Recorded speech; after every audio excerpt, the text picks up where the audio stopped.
Oh, this is Dutch. How did it end up being Dutch? So present to all and stop and share your screen. How did it end up in Dutch? I don't know. It must be Dutch. I'm glad that I know the button. It followed you actually. Hey, It could follow your voice. Simone, it could follow your voice. That's why it came. Okay, thank you very much. So I don't have to touch it. Yeah, don't touch Because the I'm Google reasonably but you can open the blocked in yeah. So, okay, shifting diets, I assume. Yes.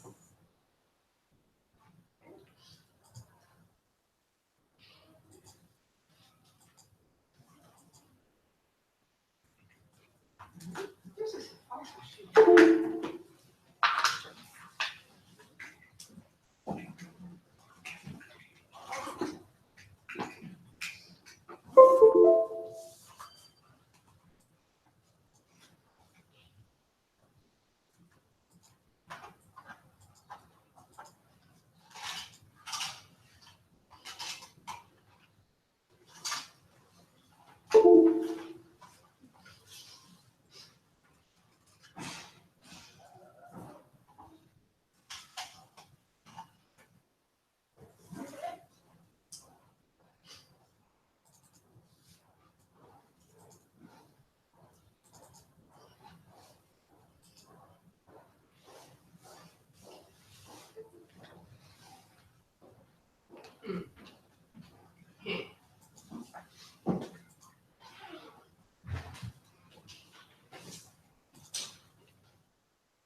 Cynthia, do you want me to introduce you?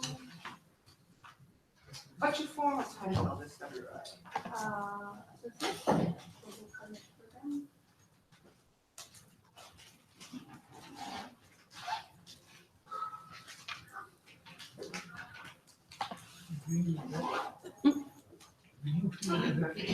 No, the email. Just the email. Talk a little bit more about the program, so I'll just leave that up. About the pomegranate lab. So I'll leave that up.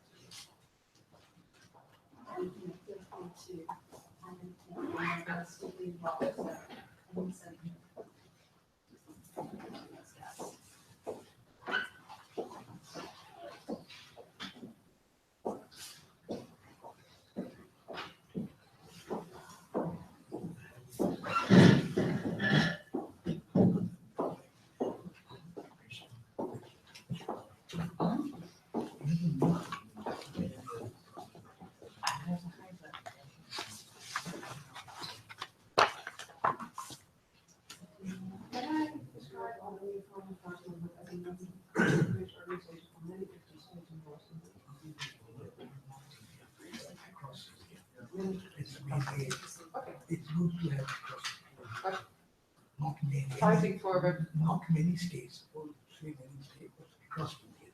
from across the perfect. That's actually people who don't. Fighting for recognition of the tenure rights of forest peoples.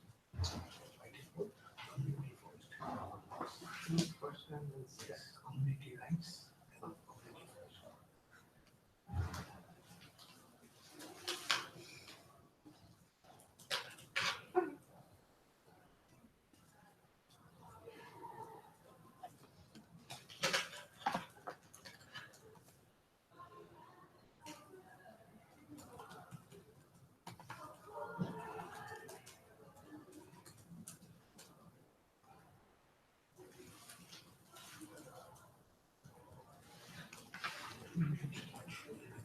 Yeah.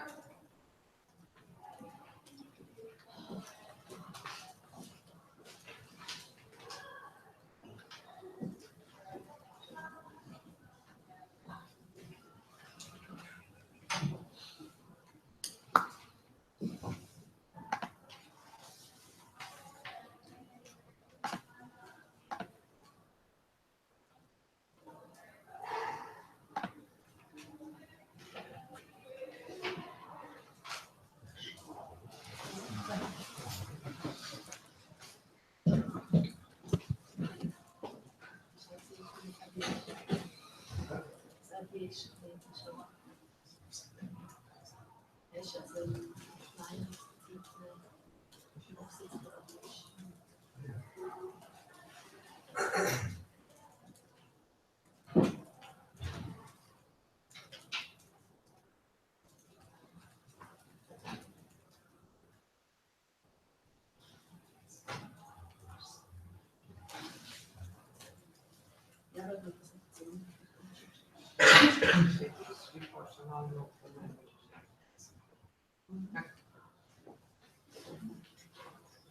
I don't think. Yeah, what's it there? Was it translated into Spanish? Although only the sum. No, the entire. No, the entire paper. Yeah. Okay, so that's it.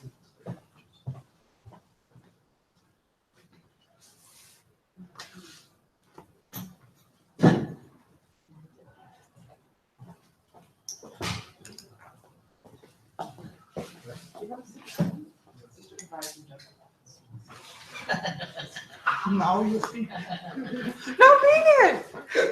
I'm already something. We need the man we have. That's why I was sitting there. No, that's not. We Good. need the man we have. This Sorry. is you good. can't say. Under severe pressure of gender imbalance.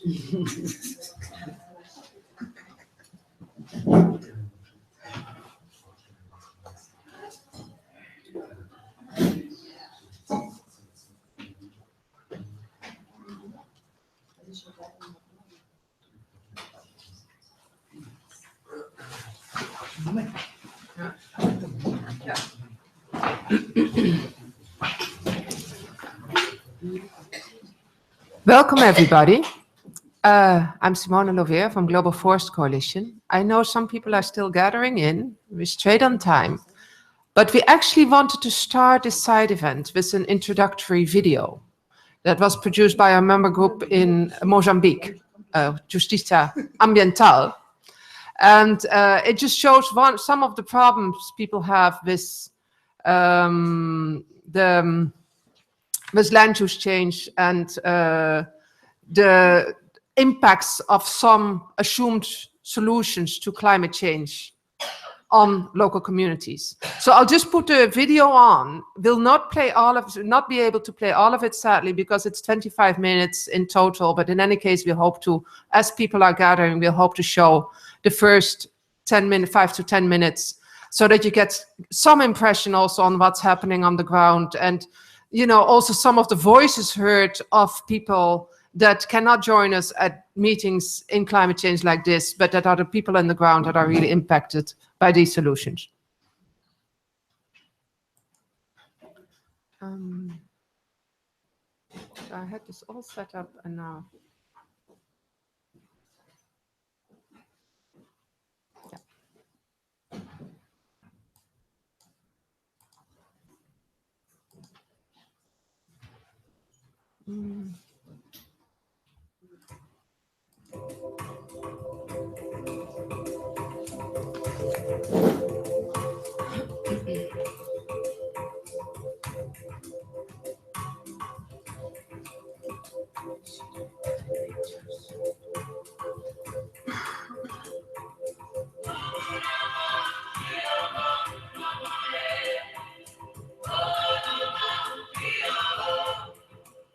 The northern region of Mozambique is one of the most productive of the country, with a great proportion of agricultural land in the country.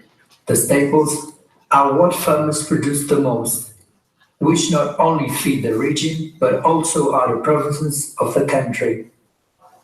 Due to government policies to attract great investments in mining and agribusiness, millions of lands of hectares are being granted to large enterprises.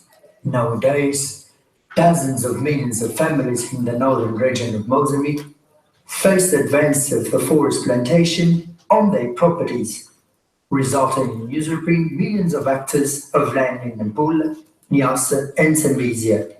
The enterprise Green Resources Mozambique, with no real capital and present in Mozambique since 2006, is one of the main enterprises involved in land conflicts with the communities. This enterprise has around 74 billion of right to use and benefit from the land, corresponding to 264,898 hectares of land accumulated along the properties of the Nacala corridor.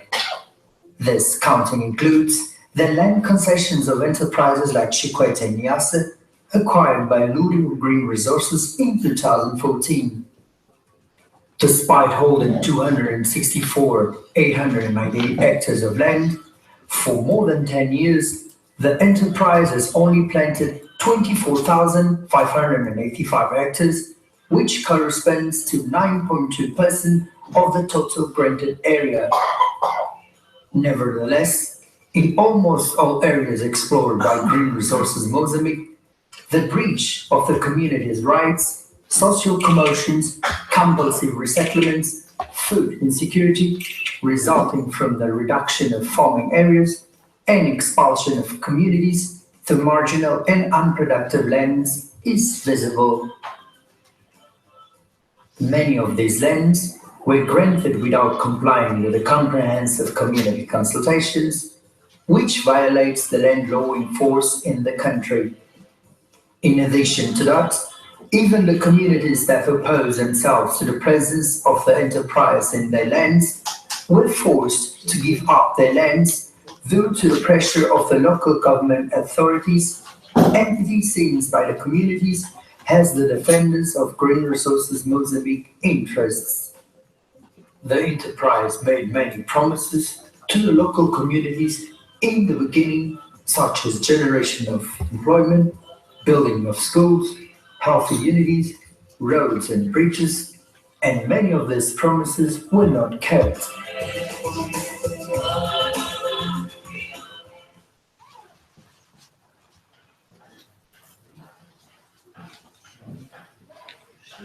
Yes.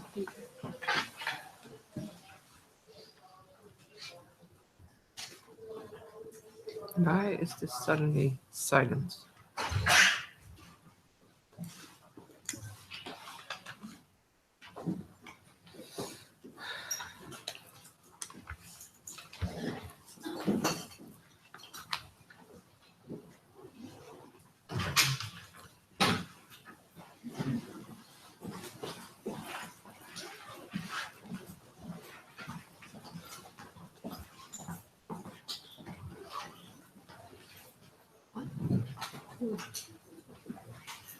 I have no idea why it's suddenly silent.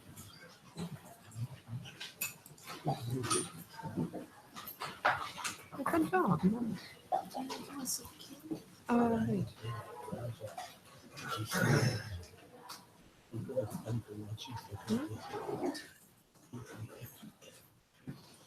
Can you speak a little bit more?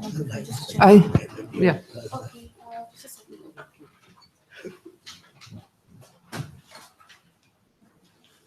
On the 18th of the press conference, few minutes press conference, just ask for letting you the UNFCCC dubious kind of theories and those by UN agencies and giving space to the private sector, speaking the language of the private sector.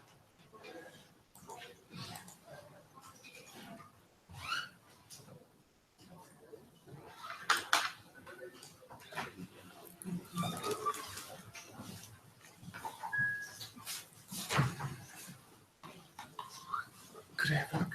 Yeah, please. Thanks. There we go. Oh.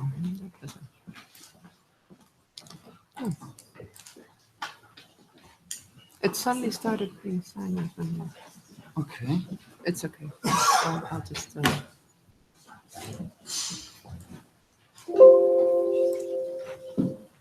Should we go right now? No. I restarted.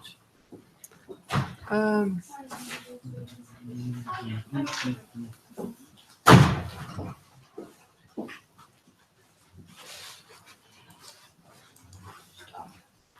all the sound is. There we go.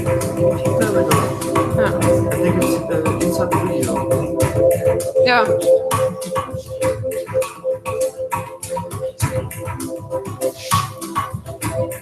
The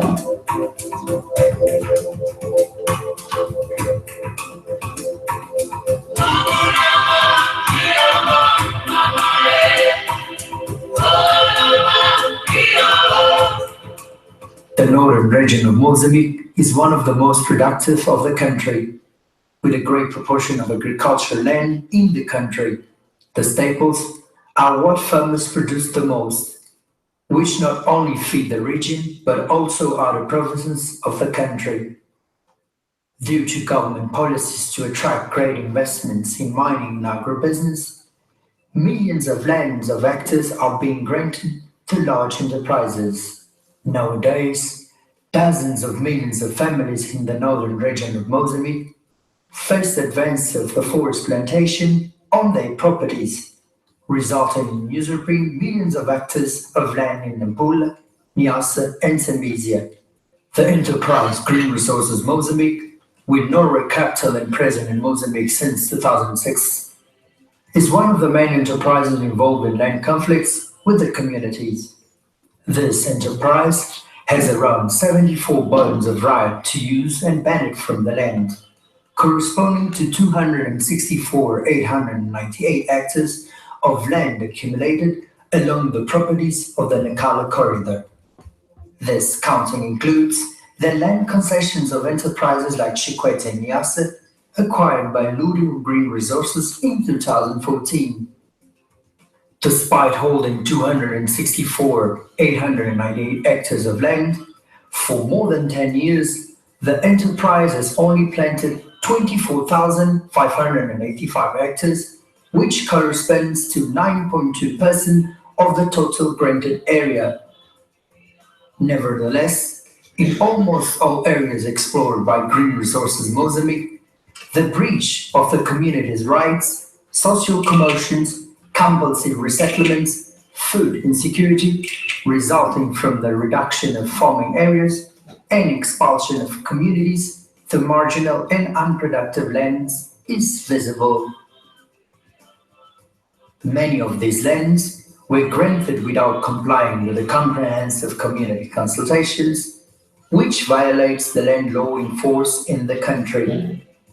In addition to that, even the communities that oppose themselves to the presence of the enterprise in their lands were forced to give up their lands due to the pressure of the local government authorities, entities seen by the communities as the defenders of Green Resources Mozambique interests. The enterprise made many promises to the local communities in the beginning, such as generation of employment, building of schools, healthy unities, roads and bridges, and many of these promises were not kept.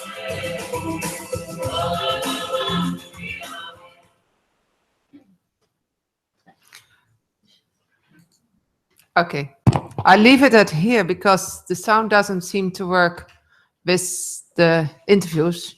And apologies for those of you who saw this twice due to the technical complications, but yeah, we felt it was important to show this video, which, as I explained very much at the beginning, was produced by our member group in Mozambique itself, Justiça Ambiental, which is also Friends of the Earth, Mozambique, in collaboration with a number of partners. And we very much encourage you to see the full video on YouTube. You can very easily Google it with land conflicts, Mozambique, Green Resources, and it explains with a lot of community testimonies also how a lot of false promises were made to the communities about jobs, about livelihoods in their region in exchange for giving up their lands which they use for food production, for large-scale tree planting. But sadly, very few of those promises were fulfilled, very few jobs were generated, and in general, many of the communities really feel cheated nowadays by this company. And all these trees were planted by a company that has sold the credits of these tree plantations as carbon offsets, as on the voluntary carbon offset market. And Green Resources is quite a well-known company doing that in various countries in Africa. Also, for example, Uganda, where our member group there, NAPE, is also doing long time monitoring and campaigning around the negative social and environmental impacts of this company. So with that, I would like to welcome all of you at this side event, which has the title, What's at Stake? That wasn't invented by me, but I still congratulate the colleague that came up with that title. So this is really what it is about. I mean, it's about land use, and we all know there needs to be action to enhance resilience and to mitigate climate change in the land use sector. But what's really at stake there? And how can we make sure that the solution that we present are real solutions, but also holistic, comprehensive solutions? Now, first to introduce myself. So as I said, I'm Simone Lovera. I'm director of the Global Forest Coalition. And Global Forest Coalition is a coalition of currently 86 indigenous peoples organizations and NGOs from 58 different countries all over the world, fighting for rights-based, socially just forest conservation and restoration policies. So what we very much do is trying to put the rights of women, indigenous peoples, local communities central in forest-related policies. Now, we all know that deforestation is a form of land use that causes a very significant amount of greenhouse gas emissions, aside from having a lot of other social and environmental impacts. So we need to halt it. And actually, the Sustainable Development Goals have agreed on a target by 2020 to halt all deforestation. And the good news is that according to the Forest Resources Assessment of FAO, 129 countries in this planet have already halted forest cover loss. But there's still too many countries that continue. And Latin America, the continent where I'm based, I live in Paraguay, happens to be the continent with by far the highest deforestation rates. And if you then look at the drivers of deforestation in Latin America, by far the largest driver is unsustainable livestock production. Soy production for the feedstock, for the livestock industry, and beef production particularly. So this is clearly a very, very important cause of forest loss. But forest loss is not the only side of the picture, because even in those 129 countries where formerly forest loss has been halted, there's still a lot of loss of forest biodiversity due to the gradual replacement of real forest by monoculture tree plantations like the ones you saw in the video. So that's why we felt it was very important to address that as well, because classically monoculture tree plantations are a very one-dimensional solution to addressing climate change in the land use sector. Now, we've been working together with a lot of groups in a group that's called CLARA, that's striving for land ambition and rights in climate change and land use solutions. And, you know, we produced this briefing paper together to really emphasize the need for holistic rights-based solutions in the land sector that take into account the many, many different dimensions, including food sovereignty and health.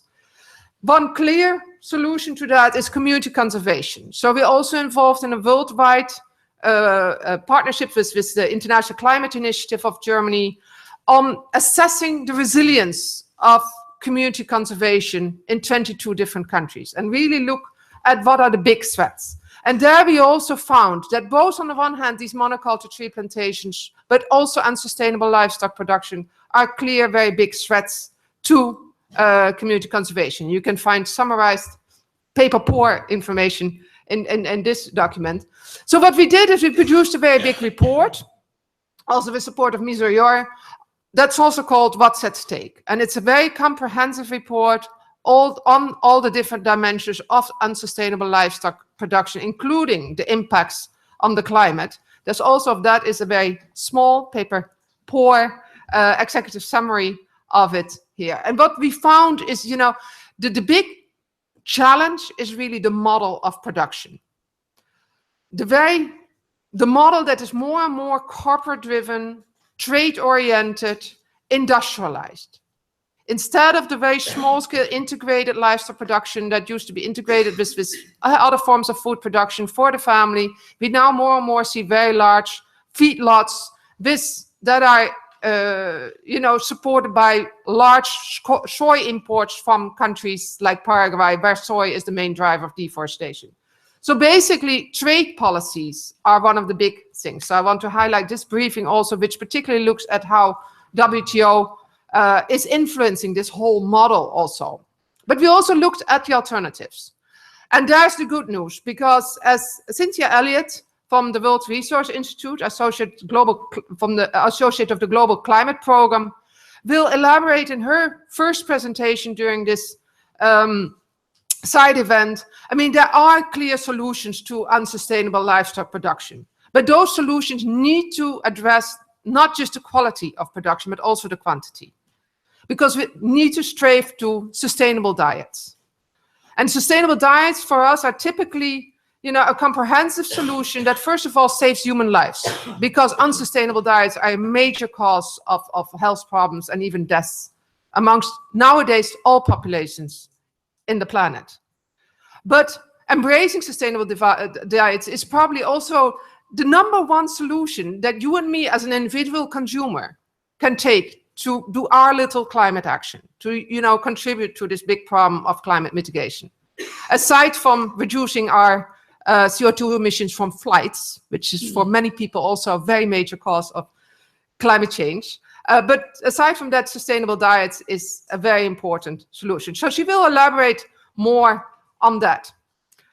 And then after that, talking about this very multidimensional solution, we will continue talking about the problem of the one-dimensional solutions, particularly monoculture tree plantations. We have a very small leaflet on that together with our poster presentation on the stand.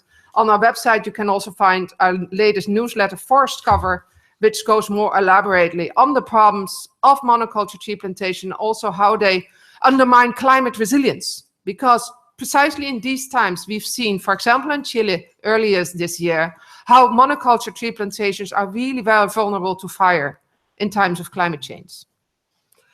To make things worse, there's nowadays proposals to use plantations like this as offsets for example, air travel, which is this major cause of personal solutions, by including forests, which sadly still includes monoculture tree plantation, in the core share offsetting mechanism that has been developed by the International Civil Aviation Organization.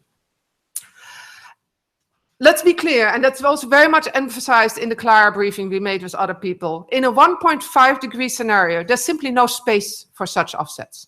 We need to reduce emissions, including the aviation sector, and we need very comprehensive rights-based solution in the land use sector.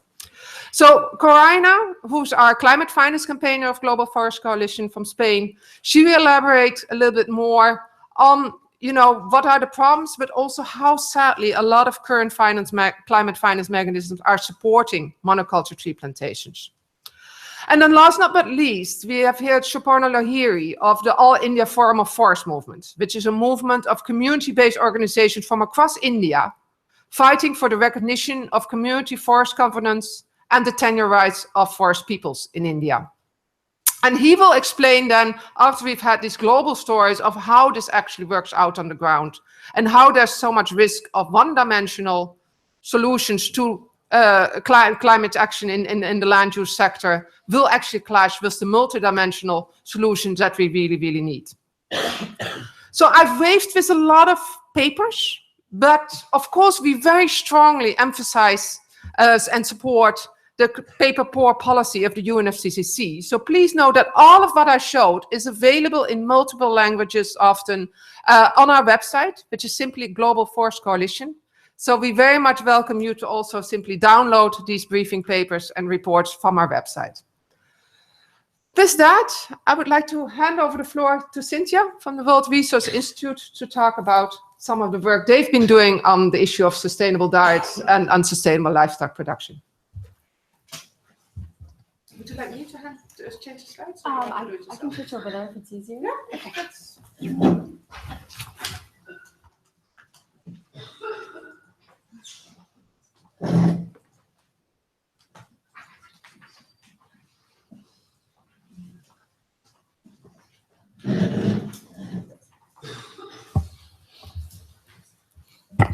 So good morning, everyone. My name is Cynthia Elliott. I am an associate with the climate program at World Resources Institute, and I am here on behalf of not only the climate program, but also our food program, which has done some amazing work related to sustainable diets.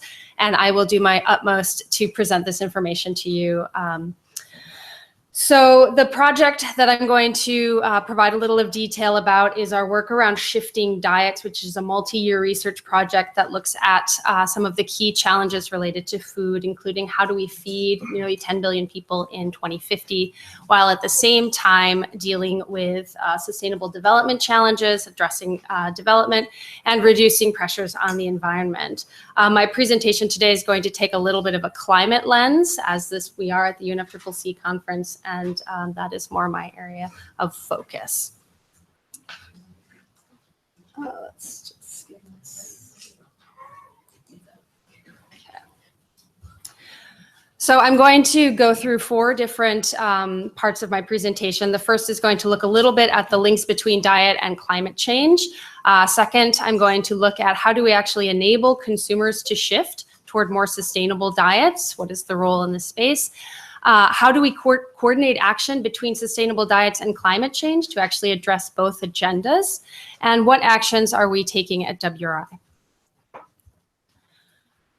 So first, as I'm sure most of you know, there are a number of trends that are driving the expansion of Western-style diets that are higher in calories, higher in protein consumption, and naturally higher in animal-based foods. A lot of these are social, political, economic trends. And this is going to make it that much harder for us to address and reach the climate change goals of the Paris Agreement, as well as the Sustainable Development Goals. And over the past 5 decades, we're seeing an increase in the share of animal-based protein in diets. This is linked to urbanization and increases in income. And the demand is actually expected to grow by 80%. The demand for animal-based protein is expected to grow by 80% by 2050, which is a huge concern. I think there's a little bit of a misperception among the Western world around how much protein is actually needed in our diet. So this graph shows you a little bit of the work and analysis we've done on analyzing this by region.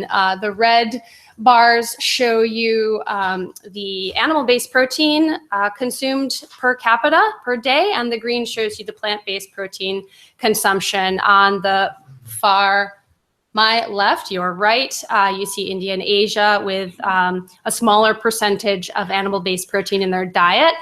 And on the far right, your left, you see the United States. Maybe I'm backwards, doesn't matter. United States, European Union, which have very high levels, nearly double what is considered the average protein requirement. And much of that, more than half, comes from animal-based protein. So this is a concern.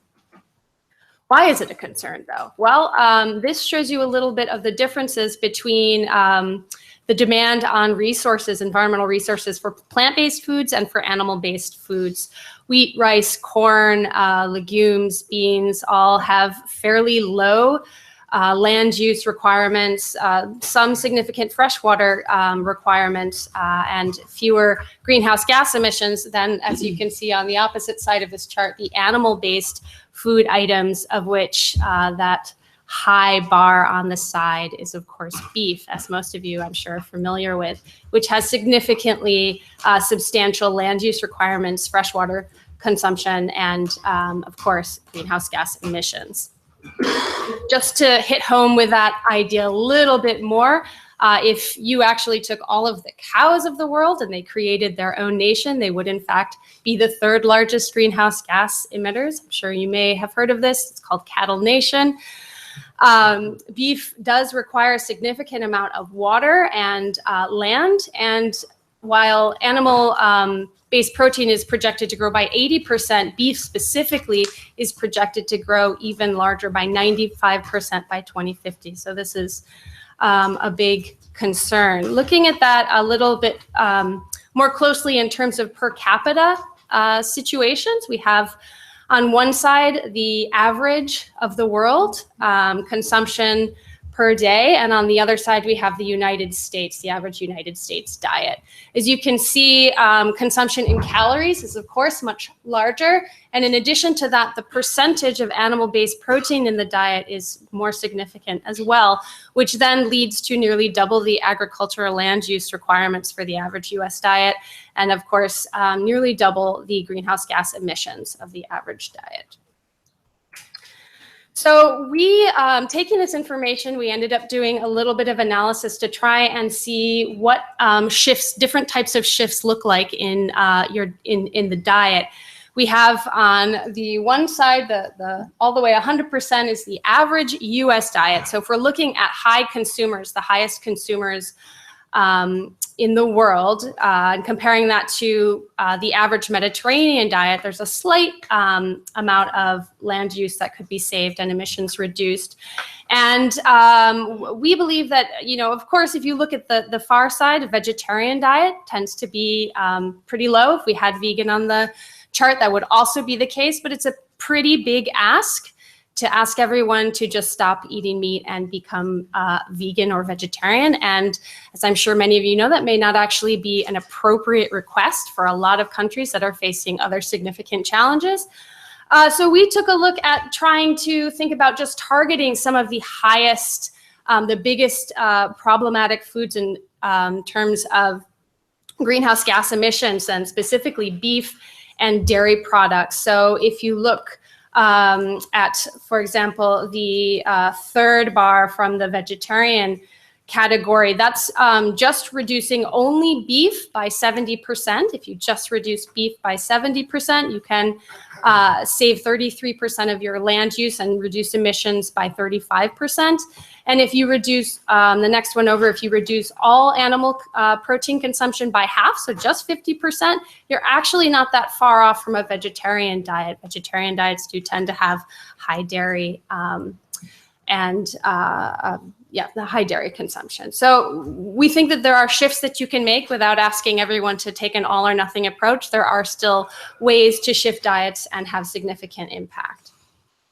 For example, if the world's 2 billion high consumers cut their meat and dairy consumption by 40%, you could actually save 2 times the land mass of India. It's pretty significant. And you would avoid 168 billion tons of future greenhouse gas emissions, which is about 3 times the global emissions in 2009. So we can save a lot, and that's only by reducing meat and dairy by 40%. So we did a series of analyses looking at sales research, behavioral research, market research to try and understand how do we actually trigger consumer shifts. And we came up with this strategy that we've created this wheel, this shift wheel that comprises 4 different types of strategies. You have in the red, evolving social norms, in the yellow, minimizing disruption, in the green, selling a compelling benefit, and in the blue, maximizing awareness. And if you think about, at least I'm from the United States, I'm very familiar with the United States diet. If you think about the recent flourish and interest in plant-based fake meat or fake sausage, fake bacon, this has become a big issue. And if you wanted to attach this strategy to some of these points on the wheel, you're minimizing disruption, you're still creating the image of meat, you're projecting that it's very similar, but at the same time, you're selling a compelling benefit. You're talking about perhaps the health benefits, things of that nature. And then you're also maximizing availability, which you can now find fake meat products in most grocery stores in America. So there's definitely some strategies that could be put in place, and we've tried to analyze, and that's what you see there. It's not, of course, just about businesses and market issues. It's also about other actors as well. The idea of shifting diets is pretty much at the center, at the core between Sustainable Development Goals and the Paris Agreement, particularly for the Sustainable Development Goals, goal number 2 to end zero hunger, and goal number 12 on sustainable production and consumption. And it's important to align national policies so that when policymakers are devising and they're working on implementing their NDCs, they're looking for ways to address the sustainable development goals. I think the idea of shifting diets and work in that space could actually be a quite positive way to fulfill both agendas. So who's taking action? Who do we need to work with? What are the different groups out there? Well, there's already a lot of national governments that are taking some very interesting actions which could potentially either contribute to their the implementation and achievement of their NDC, or could be resources for members of the audience, anyone interested to try and advance some of these ideas of integrating diet and climate change. China recently revised national health guidelines, which now have lower meat requirements that could potentially play a role.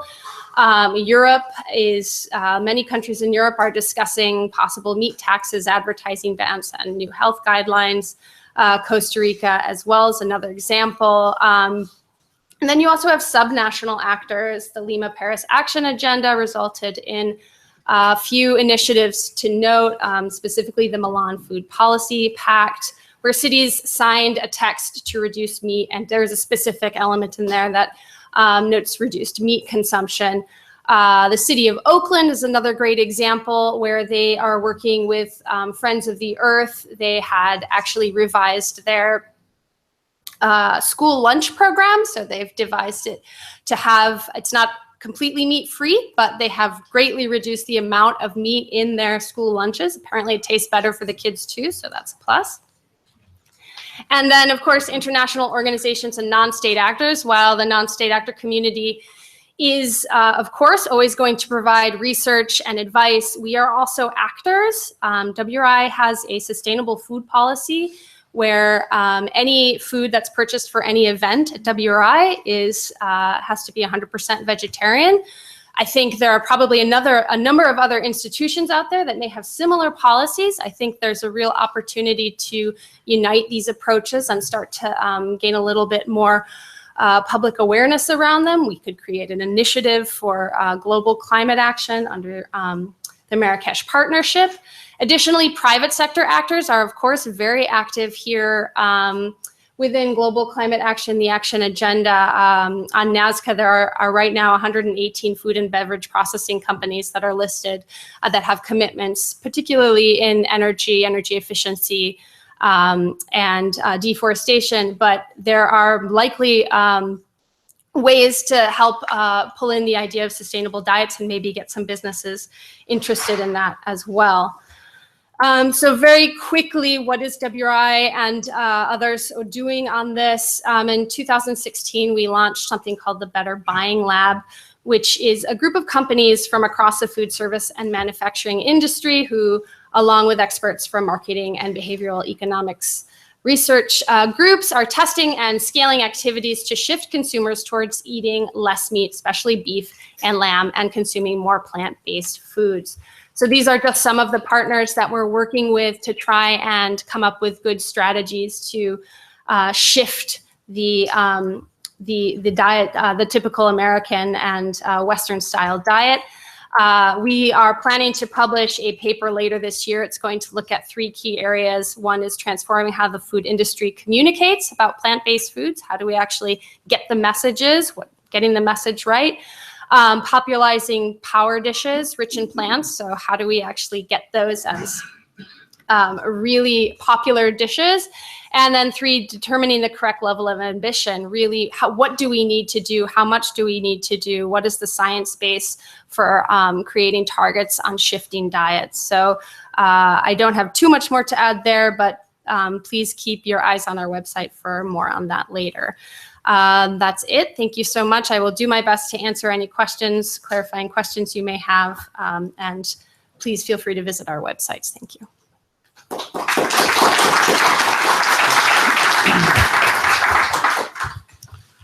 Thank you very much. Are there any questions?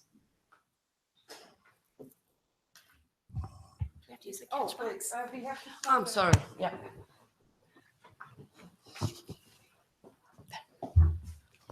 Thank you very much. My name is Marjan Peters from Maastricht University. Thank you for your presentation. I was very much triggered by the slide with who is taking action. And you show China, Europe, some examples from municipalities. Very interesting. Are these actions already adopted or in the planning phase? And are you going to put some effort on analyzing the effectiveness of these actions? Because they are very different. If you look at China, revised national health guidelines, perhaps they can be very strong in the specific situation of China. While in Europe, we see taxes, advertising ban, very different measures. So that's interesting to see that the actions differ a lot in terms of what kind of instrument is being used. And I think it will be very interesting to put some further research to that on what works and what kind of culture. Thank you. Excellent. Thank you for the question. It's a fantastic question, and I agree completely. There's a huge difference between making commitments and taking action. And one of the areas that I follow most closely under the UNFCCC is transparency and accountability. So being able to actually understand if groups, governments, national governments, subnational governments are able to achieve, or what help they might need in achieving their commitments. As of now, we haven't done a significant amount of research on this, but I think that is definitely where we need to go. And the other point I'd say on that is that I'm not 100% sure that everyone's really on board with these particular actions as being ways to shift diets. That link isn't quite there yet. So I do think we also need to continue a little bit more work on communications and actually building that linkage. So you can throw with the microphone, just don't hurt anybody. Thank you for the presentation. I have a kind of skeptical questions or comments, and I think it's very nice to have these aggregated pictures and of the impact of livestock and in climate change and land use, etc.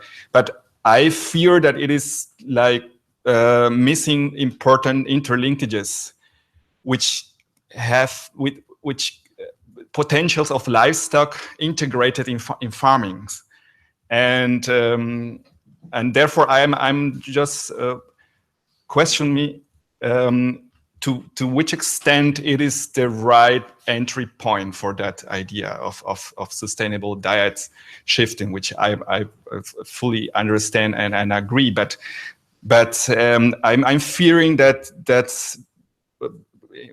through this entry point we are like saying, okay, livestock is the problem, and I don't think so, because there are actually the best and more interesting sustainable farming practices are those which integrate livestock in the whole cycle of food production, of forestry, etc. Therefore, I'm pretty much skeptical of it's too much of this entry point. I think is missing. It's missing this very important systemic thing, and I'm not sure. One very specific question that was like my thoughts. It's not a question.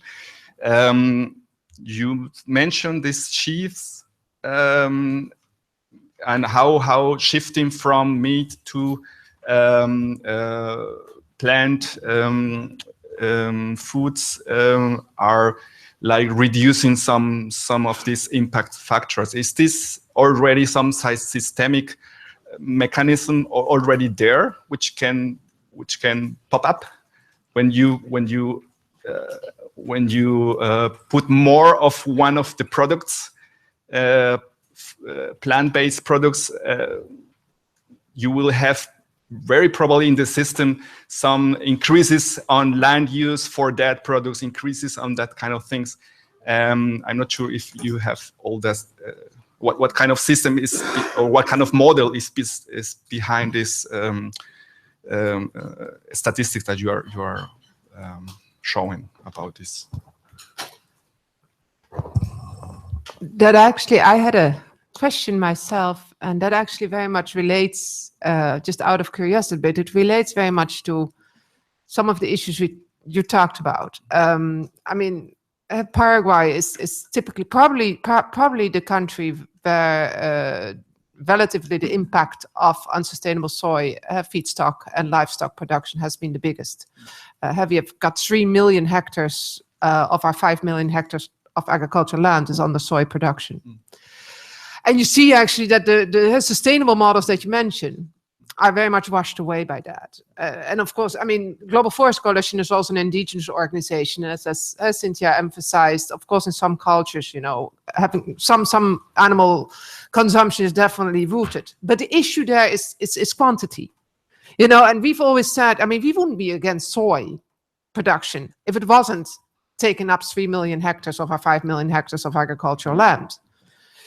Now, we've worked a lot with other groups of, you know, the risk of conflicts of interest. And one of the things we've been highlighting is that, you know, of course, it's very interesting to have these discussions with industries, and I saw your slides, and it struck me that as far as I could quickly see, the key industry that's there involved, that's really a meat producer, is Unilever, but Unilever also has a lot of other food sectors. So, and I know, because I happen to be Dutch originally, I know that nationally, you know, they really see it as a new market also. So they're just shifting production from animal-based proteins to non-animal-based proteins and see that as a new and interesting market.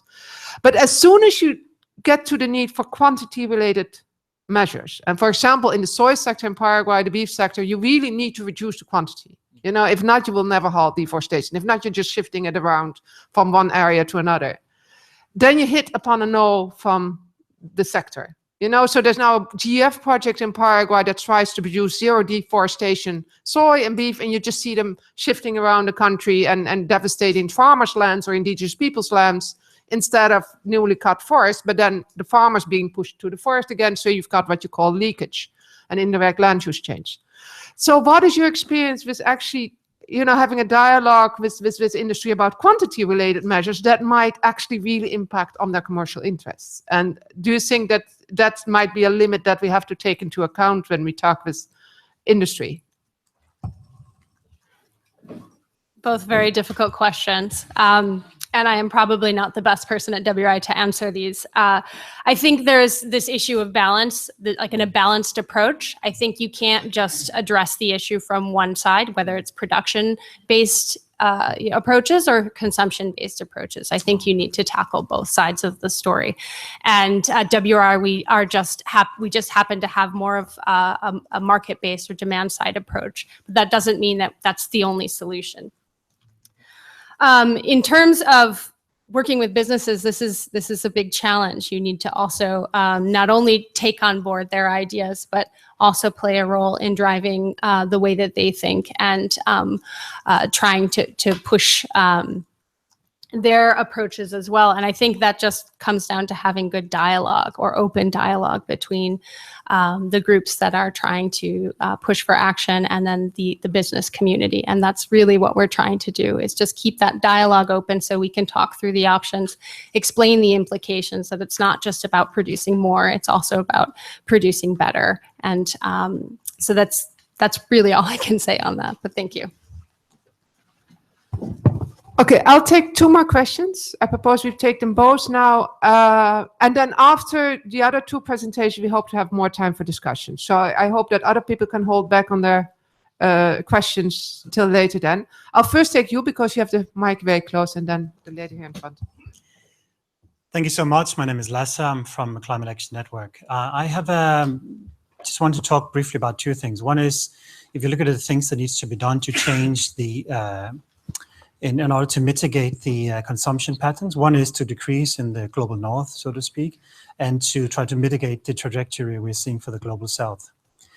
On that, I wanted to mention, I think that they're very closely interlinked. And one of the big problems is that the false dichotomy of having ingesting meat and dairy on a daily basis is, first of all, a tradition. It's been something that's been there for a very long time, and of course, it is something that it aspires to.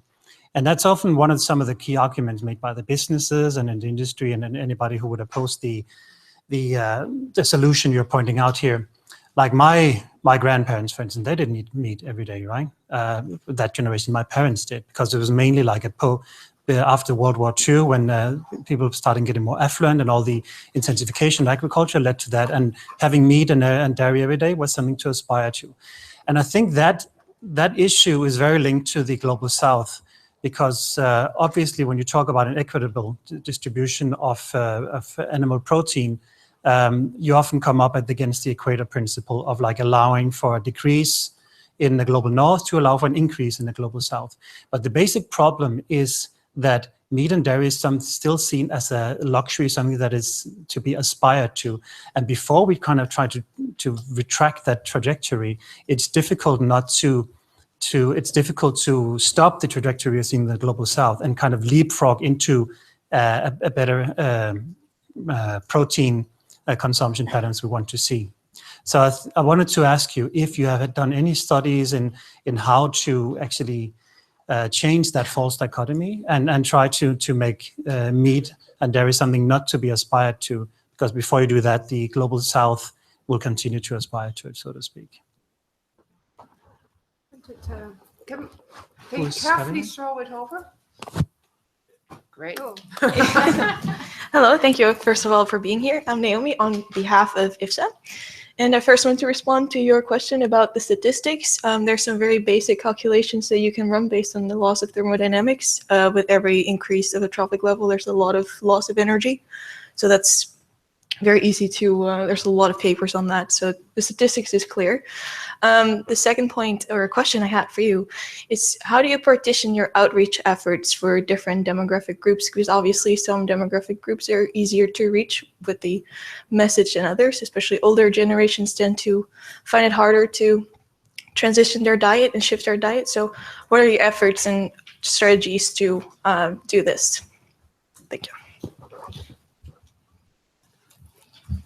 Okay, thank you both. These are also excellent questions. I probably will not do justice to answer either of them. I think your point on addressing the issue of aspiring to eat meat, that is a huge challenge. We know that demand in the global south is going to increase, and we really need to think about approaches to do that. I don't know if I have the best answers or solutions. I think a lot of it has to do with the messaging around why that's a luxury, why that's really something to be aspired to. If we think about, some of the historical context is why that became such a big, approach in the US. A lot of that was marketing based, they're driving you toward this as a luxury. And if we can break that cycle, we can break that element of commercialization and marketing it as what you have to have, then I think that maybe that could help. The issue of cultural implications, or the mindset that this is part of who we are as a community, that is a much harder element to break. And I don't know if we have good solutions, but I'd love to continue talking about that idea. Efforts and strategies, I think you just have to prioritize where you see the most, gain for your action. I think if, we look at,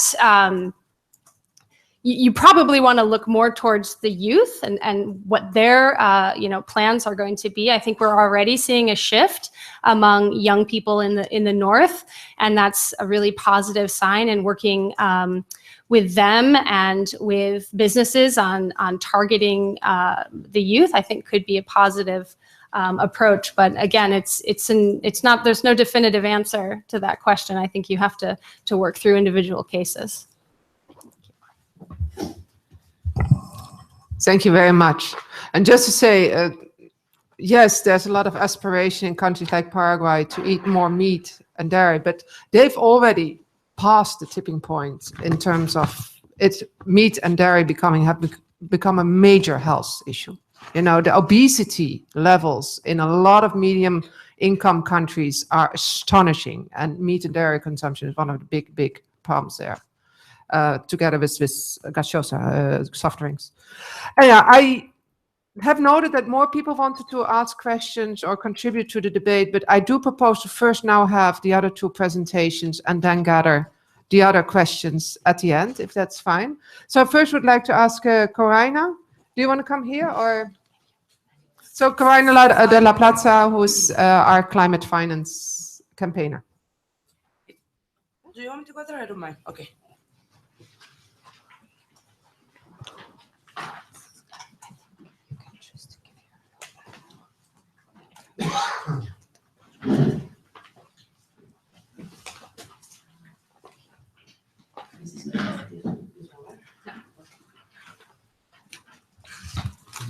Hi, so good afternoon, already afternoon. Yes, everybody, I'm very happy to see a full house today. So my name is Coraina and I'm from the Global Forest Coalition, and I'm gonna give a brief presentation on monoculture tree plantations and how a lot of funding is being directed toward these plantations. So for the sake of time, I'm gonna say, but I don't want, I want to avoid confusion on terminology. I'm gonna say plantations, but what I mean is large scale, often commercial monoculture tree plantations, okay? So first of all, sorry, is this keyboard? Okay. I'm gonna talk a little bit about the negative impacts, many different negative impacts that these plantations actually have. And then I will give you some examples about different funding mechanisms that are already, as I say, giving money towards this plantation, and I'll wrap up with brief conclusions. So for starters, tree plantations contribute to climate change. They often replace the forest or even other natural ecosystem, which is a source of greenhouse emissions. And also because they are often, for commercial purposes, they have short rotation processes, which means they absorb just a fraction of what, old growth or natural growth forests would actually absorb. They also have negative impacts on environment and ecosystems. So, for instance, it's very common to find species like pine and eucalyptus in this kind of commercial plantations, which those are species that actually mainly eucalyptus require, great amounts of water. So that causes water depletion, and also it dries up the soil, which further leads to or can increase the risk of fires. But I'll talk about that in the next, a little bit later. Also, they often use agrochemicals and agrotoxins for these plantations, which of course have an impact on the environment and ecosystems, but also can have an impact on the communities living in the surrounding areas around the plantations.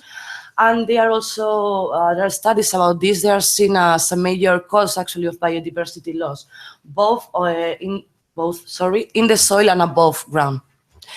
And on top of all of this, they are actually undermining climate resilience. As I said, there is an increased risk of fires when there are plantations involved, and also of pests, among other things. Just to give you an example, Simone mentioned this, I guess you recall the terrific fires that took place in Chile just a few months ago.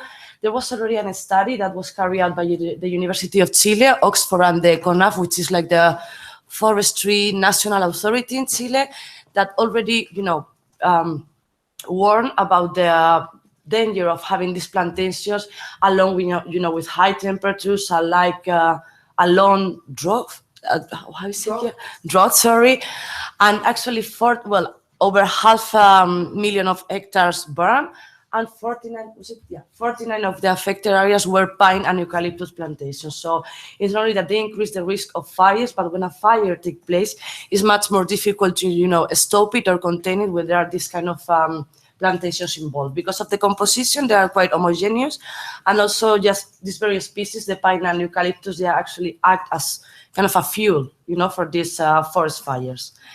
So in this way, as I say, they undermine climate resilience. But they also have, why I don't get, there you go. They also have negative impacts, and I think you saw already that in the video we projected at the very beginning of the side event, on indigenous people, local communities, and women. They are often associated to poverty, to land grabbing, to forced evictions. They produce produce fewer jobs because they are quite extensive in terms of jobs created per hectare of land. And well, I'm not, for the sake of time, I'm not going to repeat this. As I said, you already kind of saw it in the video of the Mozambique plantations. But I will mention, we have in the Global Forest Coalition this initiative, the CCRI, so that stands for Community Conservation Resilience Initiative. I'm not going to go into much detail about this initiative. You can find a report about it outside, but it mainly consists on assessments made by the local communities on the threats they've seen, both internal and external, to their conservation initiatives. Actually, many countries like in Chile, Uganda, India, Malaysia, and some others, they identify tree plantations as a threat to their resilience and to their conservation initiatives.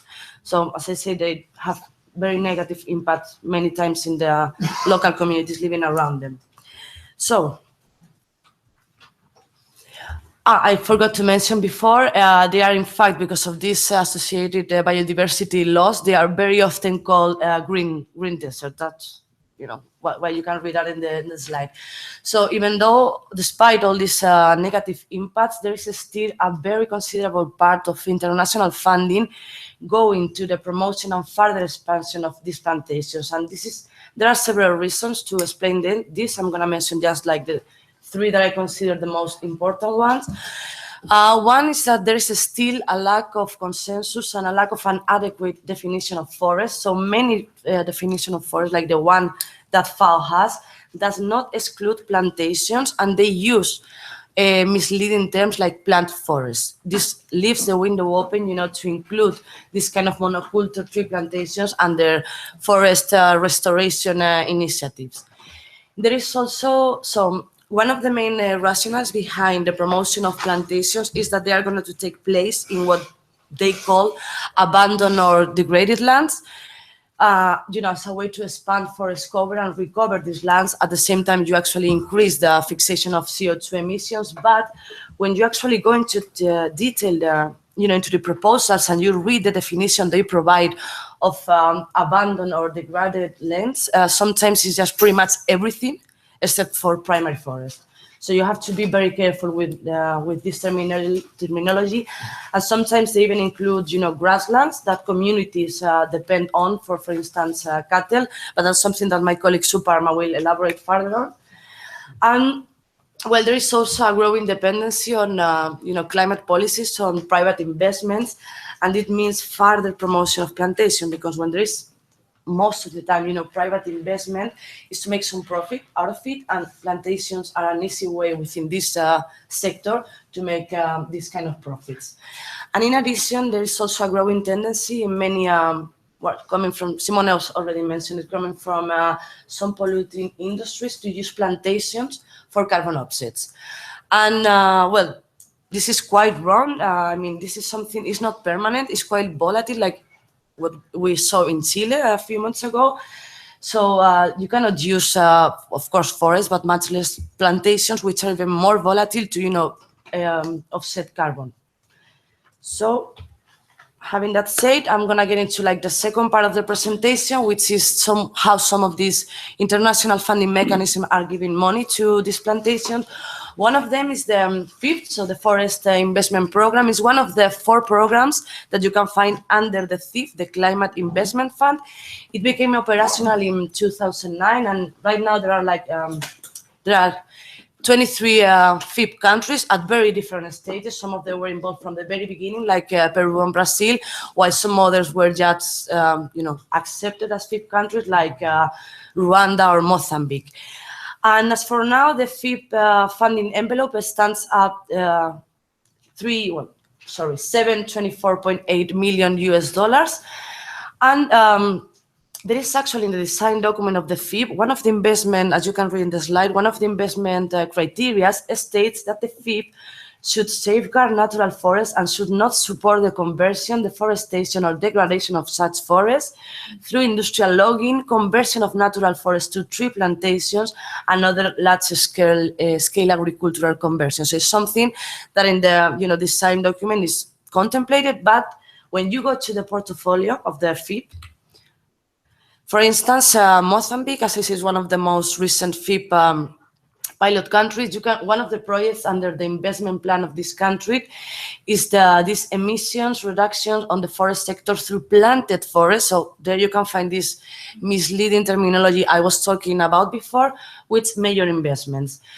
Very briefly, actually this project was approved just last month in April for 1.85 million of grant funding. And one of the main goals, and this is something you can read in the project proposal, is to facilitate the forestation of over 200,000 hectares, mainly of eucalyptus.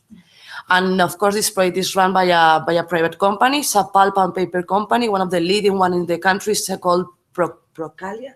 Let me double check because I'm very Portucel, sorry. I'm very bad with names. So another example of one of these FIP projects, pretty much focused on plantations, is this project in Ghana, public-private partnership for the restoration of degraded forest reserve through the Verified Carbon Standard and the Forest Stewardship Council. These are two of the, certification schemes. This was approved last year for a total of 10 million of concessional loan from the FIP, plus 40 million from the African Development Bank. And we have to be careful here because in this project, for instance, we are not talking about grants, we're actually talking about loans. So this means you have to give the money back. And once again, within this sector, I'm talking about plantations, the way, to give this money back is through commercial activities, which I don't think is, a very, the right way to actually conserve and restore true natural forest. So again, this project is mainly aimed at catalyzing private sector involvement to expand large-scale commercial teak plantations from 5,000 hectares to nearly 12,000. And the composition of these plantations is just 10% of indigenous species, while the remaining 90% is this teak, commercial species. I'm just checking the time and a bit so. All right, very briefly now to mention some other of this international funding that mechanisms that give money to this kind of project. The Forest Carbon Partnership Facility. When you read the RPPs, the RPPs it stands for Readiness Preparation Plan that countries submit to the FCPS. You can see that actually many of these submissions, plantations are addressed as a key driver of deforestation, but again, at the same time, they are proposed as a way to overcome deforestation and forest degradation. Just to mention two examples, you can find this in the Burkina Faso IPP and in the Indonesia one. Another fund is the UNRED program, the old UNRED program, which supports nationally led RED processes.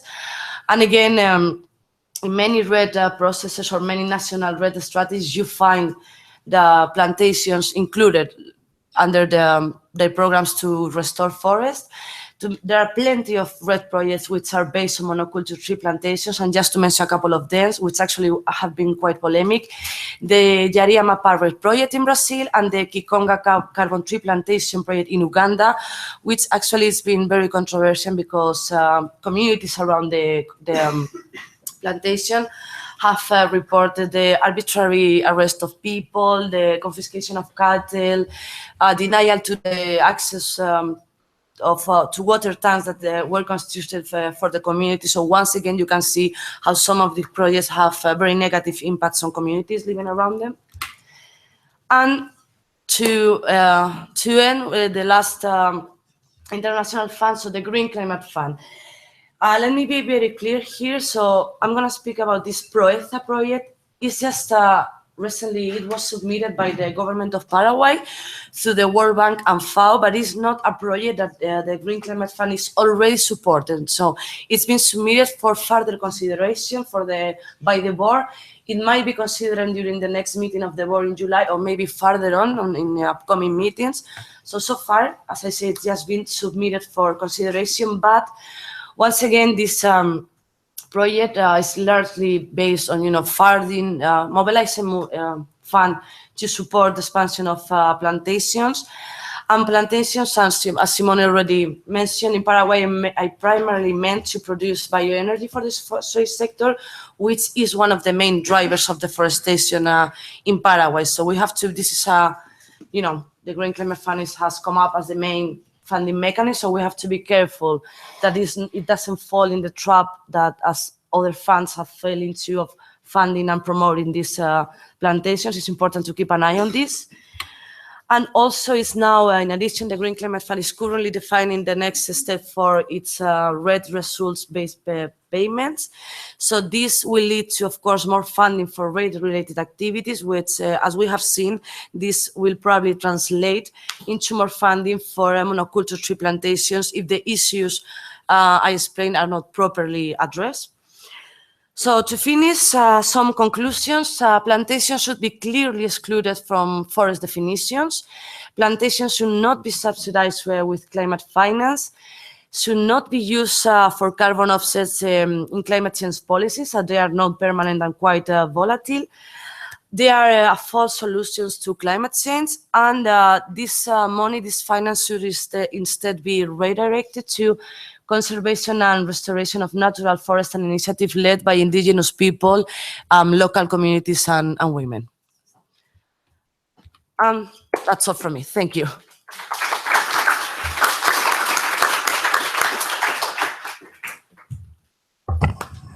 Thank you very, very much. I would like to propose to have Souparna now, and then please hold your questions till after his presentation, because some of the things also link to issues on the ground. And I realized before that we are also already discussing some of the links with livestock.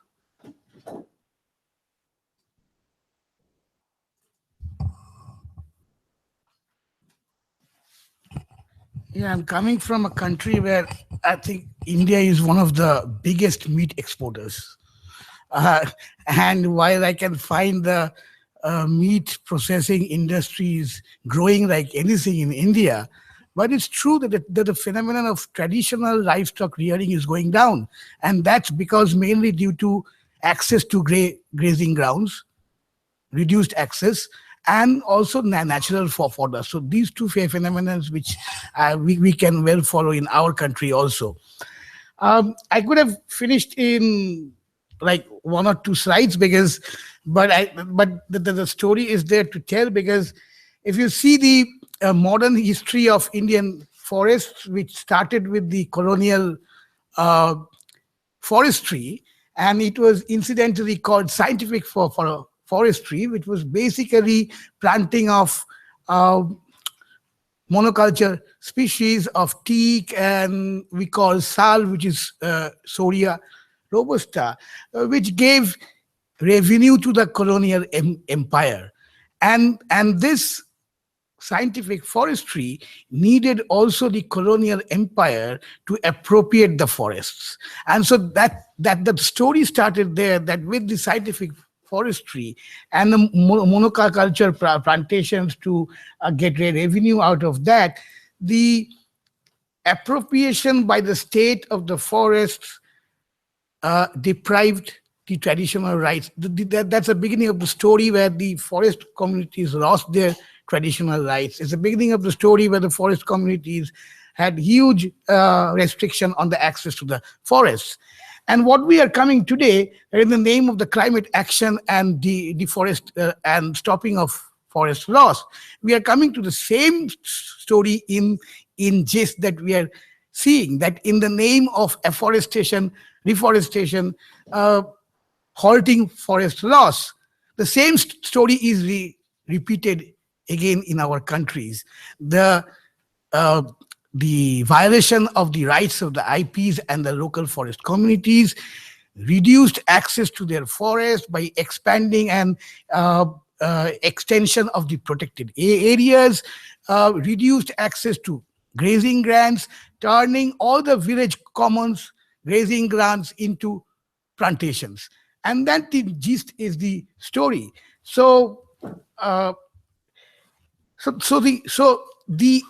This is the impact of the early plantations already had its roots of conflict, which started about 150 to 200 years in India. And after that conflict and many struggles, in 2006, at least the forest communities got some rights recognized by the Historical Forest Rights Act. And this Historical Forest Rights Act, it's like, so along with this culture of monoculture plantations, the forest fires are also very common in India, which goes unreported in the global media. Like in the last year, the northern hills of Uttarakhand had huge forest fire because of the pine plantations there that you have, which produces glues and is highly inflammable. So while after 150 years and many struggles, the forest communities got this act, which is called Forest Rights Act in short, it recognizes their traditional right, it recognizes their traditional mode of forest governance, it recognizes that they have the right to protect, regenerate, conserve forest, and they've also ensured that anything which is destructive to the forest, they can actually resist. And so this is the gain that we got about after many struggles. But what is happening is that this whole issue, this whole what do you call it, regime of halting deforestation and afforestation is bringing in a phenomenon. And it started with our climate action plan, which India had, is Green India mission. And then before that, India already had invented its own internal offset mechanism. And it was what? It was started early in 2003, 2004, and somehow it got the sanction of the highest court of the land, with the Supreme Court. So how does it act? Is that if the industry, they develops a project which is a non-forest project in the forest area, the forest area that is being diverted, which means you destroy the forest, you have to pay a certain amount to a fund, and which is being taken as net present value of the forest and the compensatory afforestation. And it started way back in 2003, 2004 in India, which we actually can say is a form of an offset. So you can pay, and it's where it lets you to divert or destroy forests. So it was basically called the CAMPA Fund, which is Compensatory Afforestation Fund Management and Planning Authority. And in early 2016, this fund has around $7 million US dollars. But this has nothing to do with the forest communities. They have the right to regulate diversion of forest. Without their consent, you cannot diverse forest in the right holders area. But it's not done, actually. It's been basically cleared at the ministry level. Very few have been taken to the courts. And there are success stories being taken to the courts, but that is a long story. But this is a general trend that I am talking of. And then with the $7 million US dollars in the kitty, India goes into its INGC and talks of, again, Green India mission, which is basically to enhance carbon sequestration. This is targeted carbon stock increase. And you have like 5 million hectares has to become under tree cover. 5 million hectares will be under eco restoration. And there are various kind of policies that they've adopted to show that India is trying to stop forest loss, increasing forest cover, and you transfer money like offsets from the forest to the states, and then you see the states are being given money in lieu of the forest cover that they have lost. It comes back to the state. So now today you get $174 US per hectare of forest per year, which is works out the internal offset that we have. But here also the communities are not in the picture. Now, I was talking of this Green India mission. see the targets: 5 million hectares of forest land, quality of forest cover will be improved, 5 million hectares, ecosystem servicing. Basically, it is enhancing carbon sinks.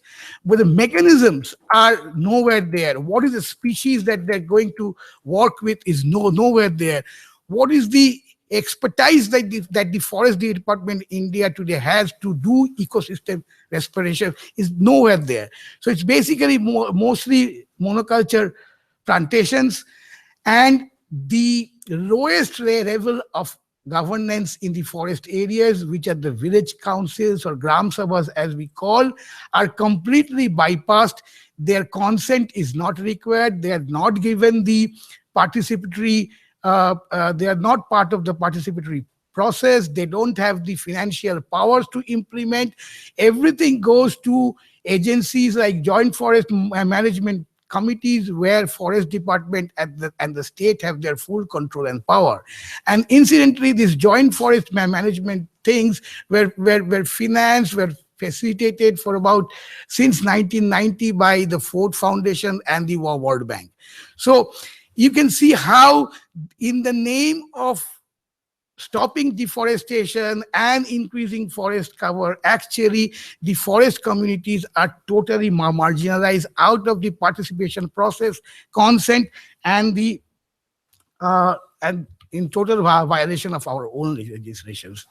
So now you see, when we add this to the whole program of afforestation, what is happening? The afforestation programs are taking place on shifting cultivation land, village commons, community pasture lands. And they say that these are all degraded forest, wasteland fallows and cultivable fallows, but these all belong to the communities. And the economic areas that are still left for the communities in the forest are the areas where all these plantations activities, reforestation, afforestation is taking place, which is basically displacing them again from their last bit of the economic activity area that they had. Now with it comes red. So what actually happens is that now you have, you know what Red Plus is. I don't have to go through that, and how Indian government using the cover of Red Plus. And so every day you see the communities in the forest have to struggle, have to demonstrate, have to protest, because natural growth forests are being failed to plant monoculture plantations. It not only deprives them of the NTFP, but the food forest, as we call it, increases the conflict between human and animals, and that conflict has a huge impact on these forest communities, because they are on the forefront of that human-animal conflict. Now, again, if you add CAMPA, the canvas is bewildering at the money that it is bringing in from all sides is also huge. Now, if you go into how this money is being used suddenly by a state of Central Indian state, you have like firearms, you have vehicles, you have security posts, checkposts, arms and ammunitions, computers, GPS, everything is being bought from this money. And this is so-called forest conservation and protection. So basically the money is being used to increase their firepower, to increase their security, so that you restrict the communities more into the forest. External support, as you say, this is being now the World Bank has come into the picture. US aid is supporting Red Plus realities. If you see Japanese Agency for International Cooperation, it's very specific. If you see the slide, that what it is doing in terms of afforestation, high-yielding eucalyptus hybrid clones, plantations of SAR and associate species, plantation of quick-growing small timber, strip plantation, coppice regeneration, and grassland restoration. This is the Japanese government agency. So what it happens is that the impact, it does not, this whole thing, the whole regime that we are seeing does not support community conservation initiatives. Communities are not consulted or consent taken. It's a violation of the legislation, Forest Rights Act 2006. It further re-centralizes a governance structure, undermining decentralized community governance structure, and the role and powers of the village council, the IPs, and the local communities are not recognized in this process. Plantation of monocultures and quick-growing trees for carbon trading will accelerate the process of transformation, where the source of livelihood is turned into a source of profit. Instead of providing enabling environment which is undermining the indigenous population's adaptation process and resilience. And at the end, if you see, the forest restoration is equated with plantations and grassland restoration with the grazing reduction. And that's how, this is a story which I don't go into, where the rights holder land has been captured and forcible plantation is being done, leasing out to corporates the forest land. And this is how Tata, Reliance, and ITC have a huge interest now in the forests of India. And the concern on food security of the communities and how it is having a huge impact on the livestock population, which the traditional farming and livestock areas in the forests. So the post-Paris Agreement, what you see, plantation, it's a spree of plantations, but that is basically a false solution to us. It cannot mitigate climate change crisis, and it cannot mitigate deforestation. Thank you.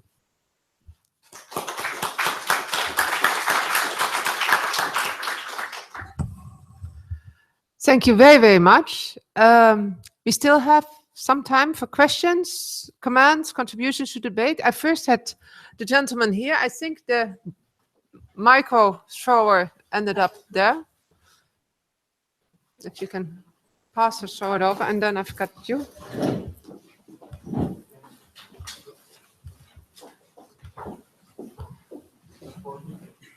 It should work.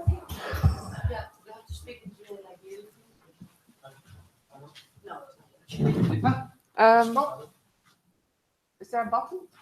No, there's no button. Is there a button? Technical support? Okay.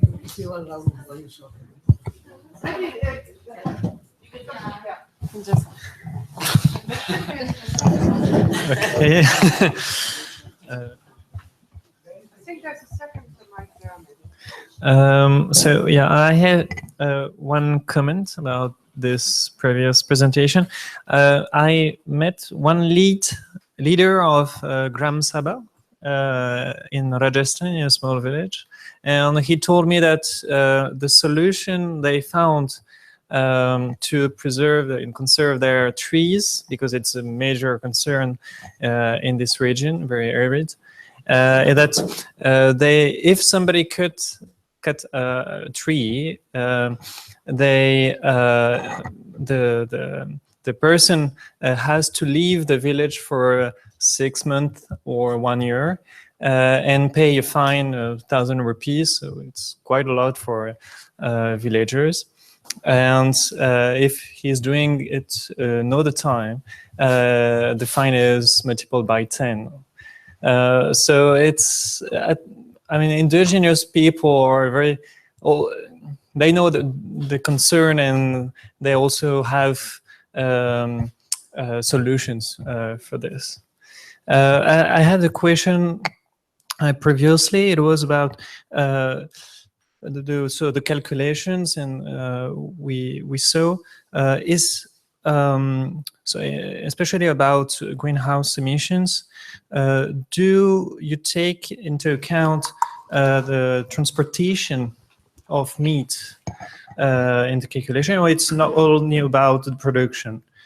Because if we consider, for example, a local channel, extensive production, and small quantity consumed for meat, is it a match or not for climate change? Thank you.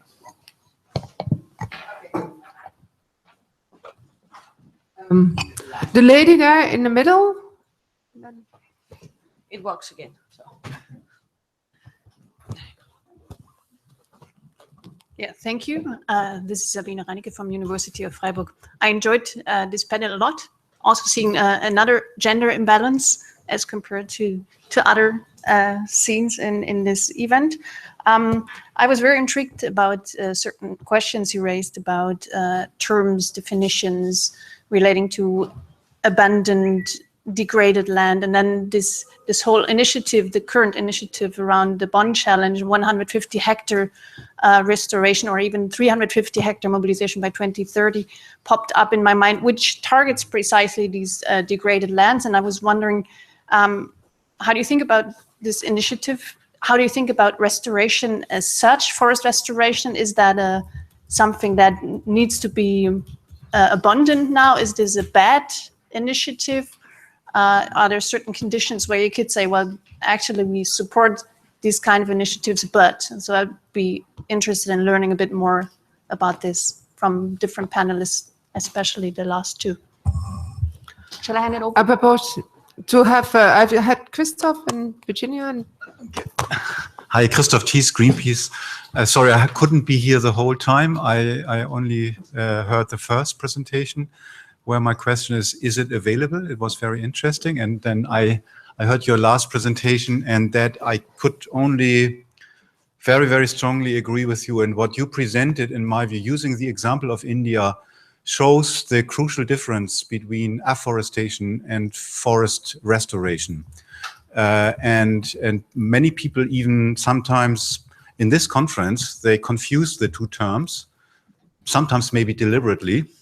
And I think it is very important to make that crucial difference, that often afforestation sees everything only through the climate and carbon lens, ignores the rights of communities, etc.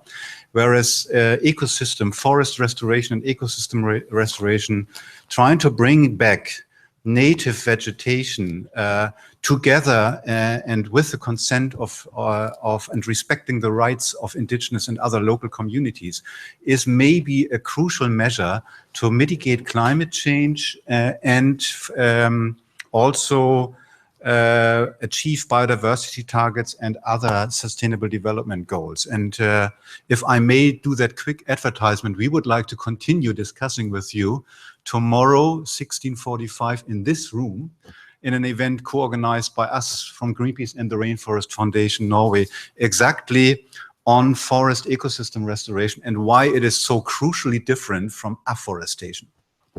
Thanks. I propose to take the last 3 questions and then to do all the answers, because... Okay.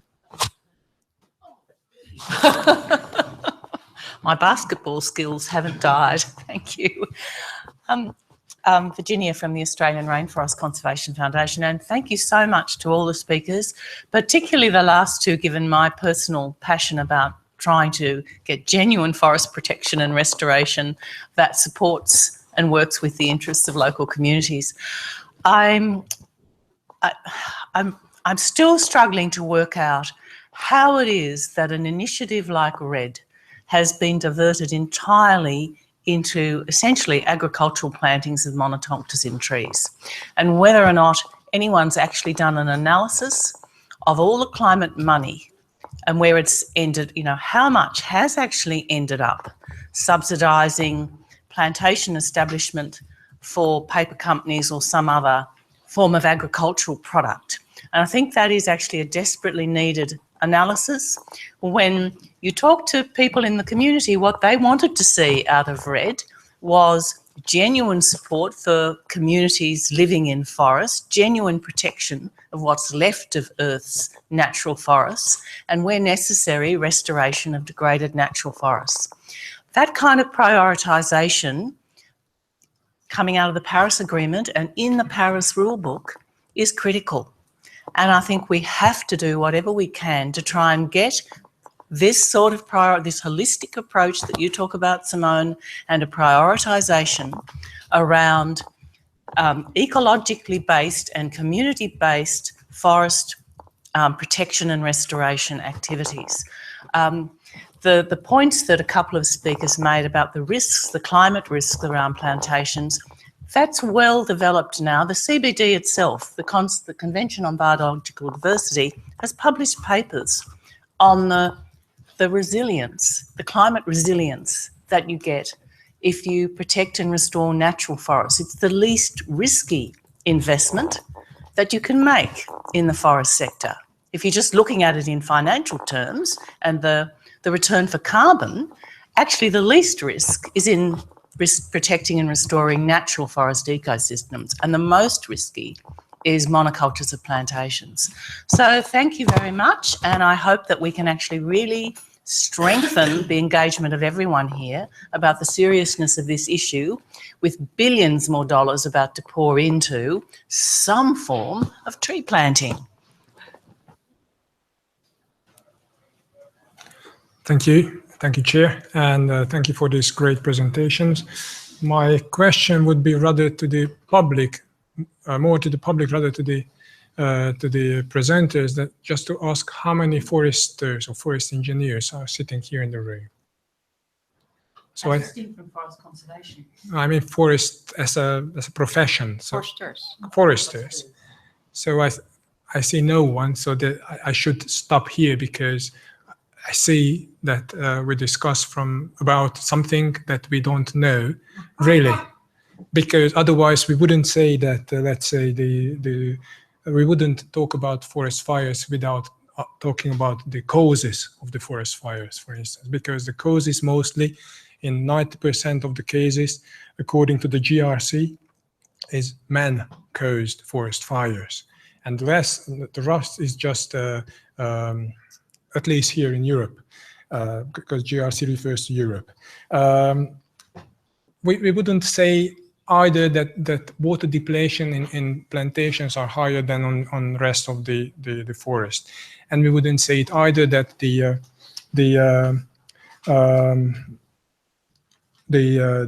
plantation absorb less carbon than the old growth forest. It's just a matter of engineering just to calculate how many of the rotation period can be given, and the question is how to store those carbon in, let's say, wood products, or to burn it, and by that to replace fossil-based energy sources. So with that, I think that I understand the message. I'm sorry, I'm a forester. I understand the message that forest plantations are really bad. It's the worst thing on the earth that comes to the climate. However, I fully agree that plantations are not forests. Also, but this must be done, but must be distinguished on a legal basis, which we do at least here in Europe. But the rest, I mean, turning grazing lands into forests, for instance, it's up to the local communities on where to do that. And yes, I agree with my colleagues over there saying that afforestation and forest restoration are two things completely different. So planting trees after deforestation is not an afforestation. So, and this is also something that was decided by the local communities to do that. Otherwise, there is no incentive. Well, if the deforestation should not be derived from the afforestation things and things like that. But I stop here because I see that there are no foresters here. Sorry for that. Sorry, Thank you. You don't have forest ecologists here, though.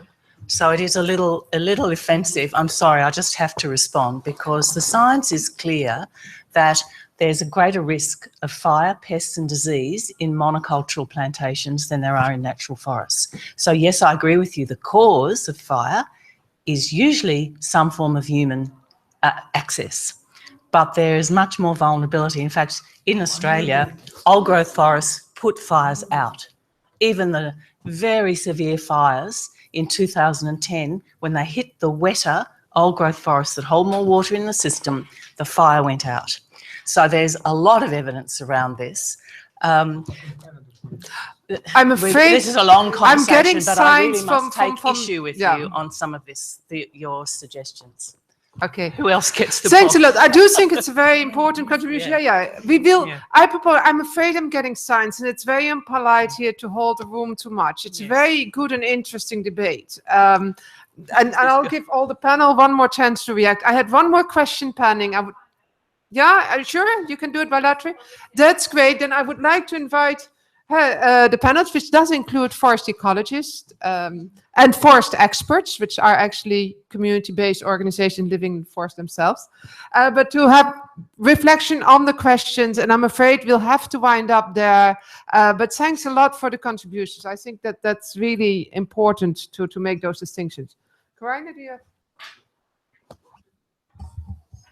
Hi, so this is too far. Anyway, on the comments you were making, so just to be clear, maybe there was a misunderstanding or my English is not that good.